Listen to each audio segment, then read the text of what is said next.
Buenos días, alumnos de Cantuta. Iniciamos con el curso de Historia Universal. El tema a tratar el día de hoy es el Imperio Bizantino. 1. Introducción. El Imperio Bizantino, o también llamado Imperio Romano de Oriente, fue oficialmente creado en el año 395 después de Cristo, cuando se separan definitivamente los territorios occidentales y orientales de lo que en su momento fue el Imperio Romano. Su auge marca el inicio de la Edad Media y su posterior caída marcaría el fin de la era medieval. 2. Cronología. Como podemos ver en la línea de tiempo, el Imperio Bizantino se inició en el año 395 después de Cristo, bajo la orden del emperador Teodosio I, y se extiende hasta el año 1453 después de Cristo, con la caída del imperio a manos de los turcos mahometanos. 3. Ubicación geográfica. Los límites del Imperio Bizantino le permitieron defender su territorio. Como podemos ver en el mapa, por el norte se extendía hasta el río Danubio y las montañas de los Balcanes, hacia el sur por los desiertos del Sahara y Arabia, por el oeste por el mar Mediterráneo y colindando al océano Atlántico, y por el este se extiende hacia las mesetas del Asia Menor. 4. Antecedente. El Imperio Romano de Oriente, o también llamado Imperio Bizantino, surgió como una solución política y administrativa para mantener el control de los territorios conquistados por los romanos. El plan inicial fue establecido por el emperador Diocleciano en el año 290 después de Cristo. Dicho proyecto consistía en dividir a Roma en dos sectores, Occidente y Oriente, cada uno con sus respectivos emperadores, para facilitar la toma de decisiones, aunque deberían responder al poder central en Roma. Sin embargo, este proyecto quedaría disuelto debido a las pugnas internas que impidieron que el plan se consolidara, hasta que llegó el emperador Constantino, que logró nuevamente unir al imperio oriental y occidental de Roma en el año 330 después de Cristo, y designó una nueva capital, la cual sería llamada Bizancio. De ahí que siglos después los historiadores llamarán al Imperio Romano de Oriente como el Imperio Bizantino.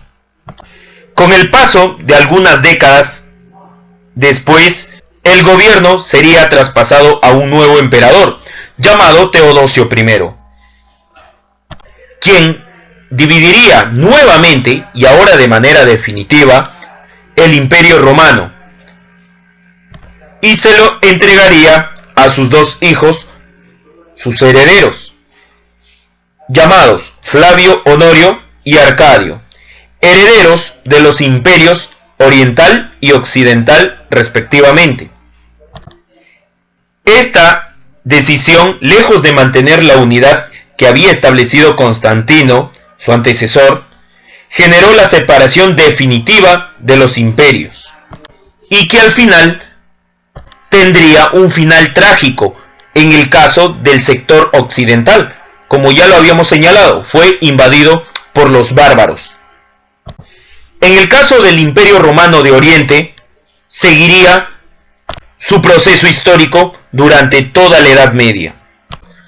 5. Los principales emperadores. Después de la división del Imperio Romano en dos sectores, Occidente y Oriente, en el año 395 después de Cristo, por el emperador Teodosio, los siguientes emperadores que gobernaron después de este intentaron reanudar relaciones con con el imperio occidental y, en los casos más ambiciosos, recuperar el dominio de antaño del imperio romano en su totalidad. Pero los intentos iban a ser en vano, debido a que el sector occidental ya había caído bajo el poder de diversos pueblos bárbaros. Entonces, así iniciamos con el desarrollo de las características más importantes de los emperadores que ejecutaron más obras a favor del imperio bizantino. Comenzamos con Justiniano, también llamada la Primera Edad de Oro. El reinado de este emperador representó el máximo esplendor político, económico, cultural y militar del imperio bizantino. Su principal objetivo fue restaurar las fronteras del imperio romano, motivo por el cual impulsó una serie de campañas militares con el respaldo de sus grandes generales, llamados Belisario y Narcés. Gobernó entre los años 527 después de Cristo hasta el año 565 después de Cristo. Dentro de sus obras más resaltantes vendría a ser que embelleció la ciudad de Constantinopla, edificando la Basílica de Santa Sofía, considerada la basílica más grande del cristianismo, hasta la construcción de la Basílica de San Pedro en el Vaticano.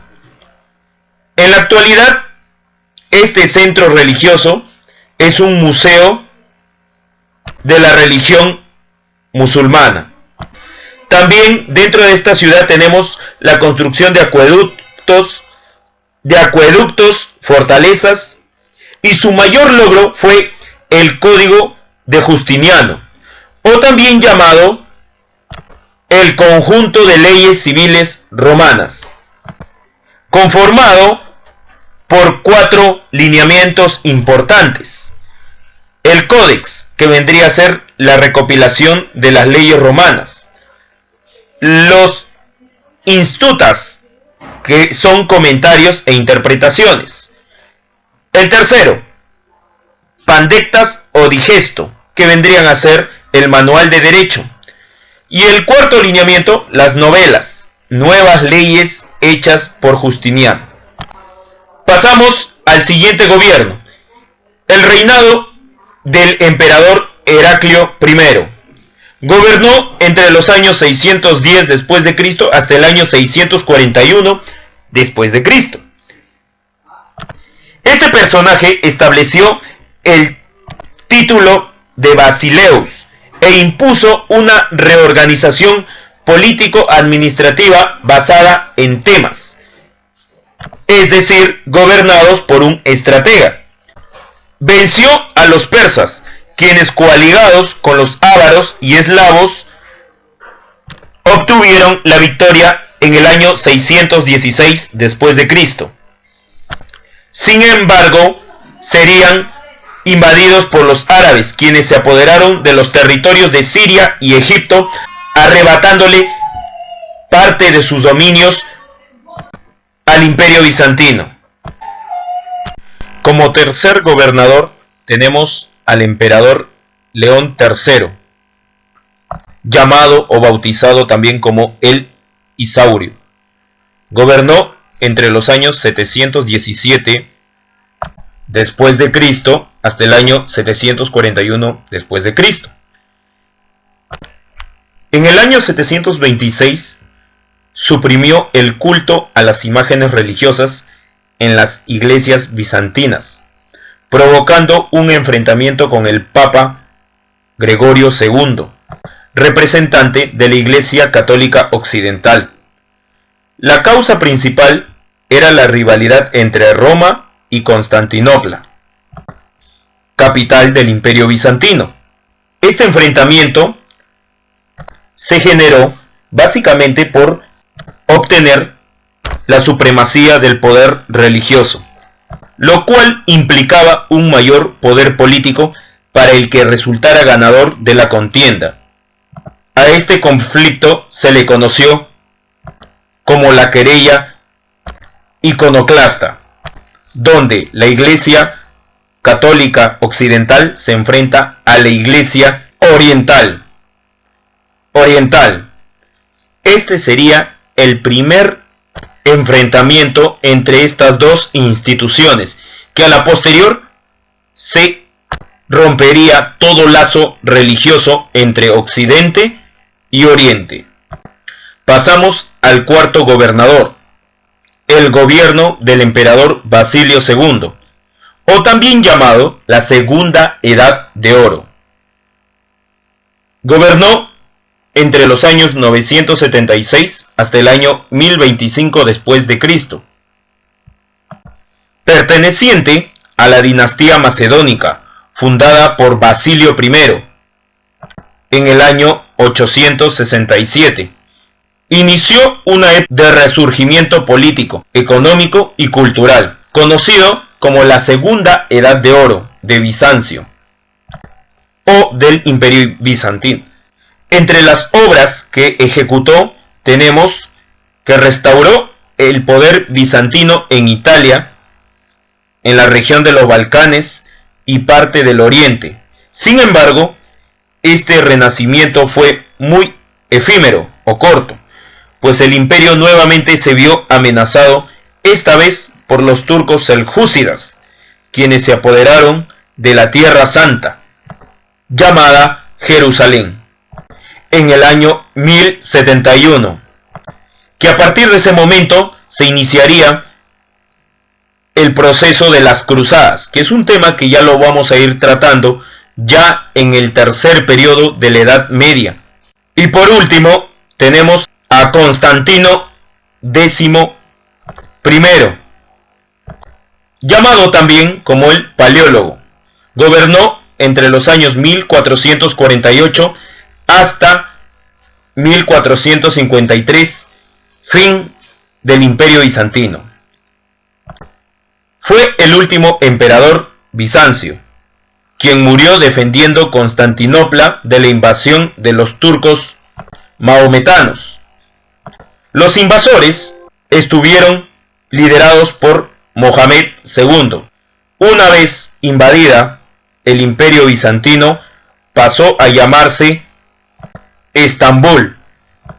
Pero cabe recordar una de sus grandes obras durante su periodo de gobierno fue el desarrollo de la Cisma de Oriente, que quiere decir en el año 1449.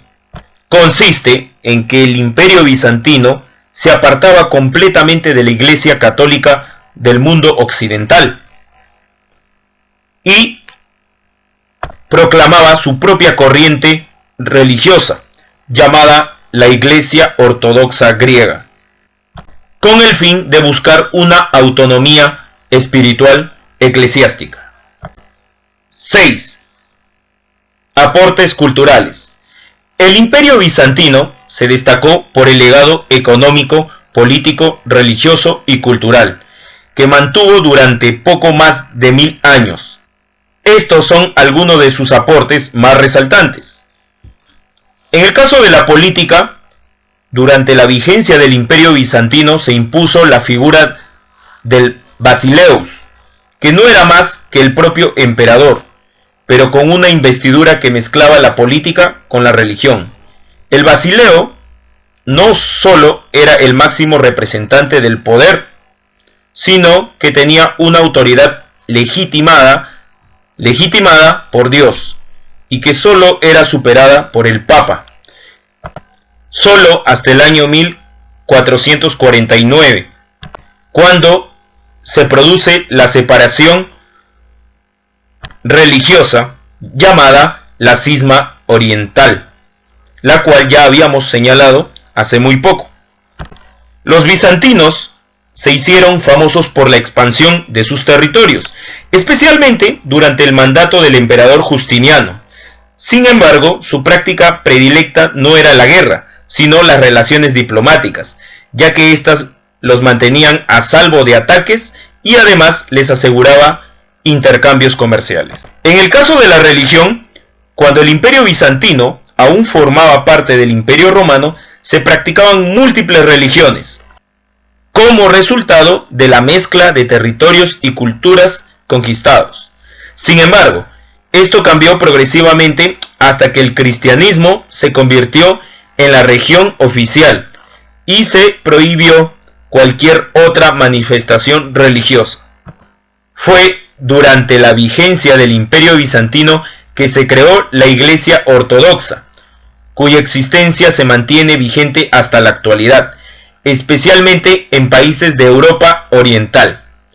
En el caso de la economía, los bizantinos durante el mandato del emperador Justiniano lograron un crecimiento económico sin precedentes, gracias a tres factores.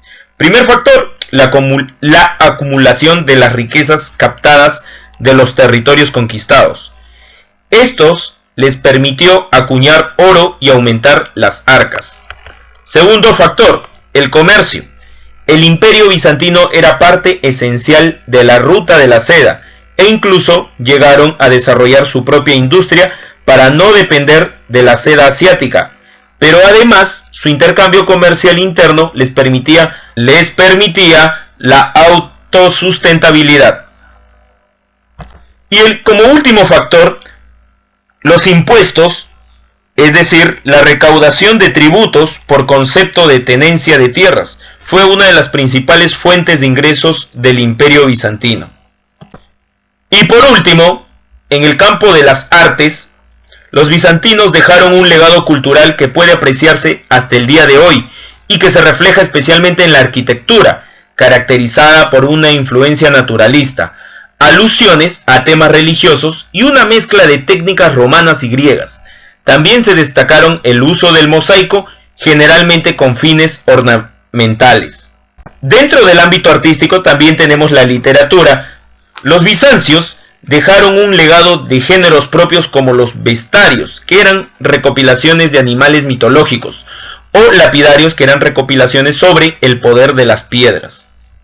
Cabe resaltar, dentro del ámbito artístico, en la pintura, el Imperio Bizantino dejó muchas representaciones religiosas de figuras relevantes del cristianismo, llamados íconos, que eran usados especialmente en los retablos de las iglesias. Con esta expresión artística surgieron los iconoclastas, conocidos por oponerse a la adoración de imágenes religiosas. Entonces, eso ha sido todo por hoy. Espero que la clase haya sido de su agrado y nos vemos la próxima semana. Hasta luego.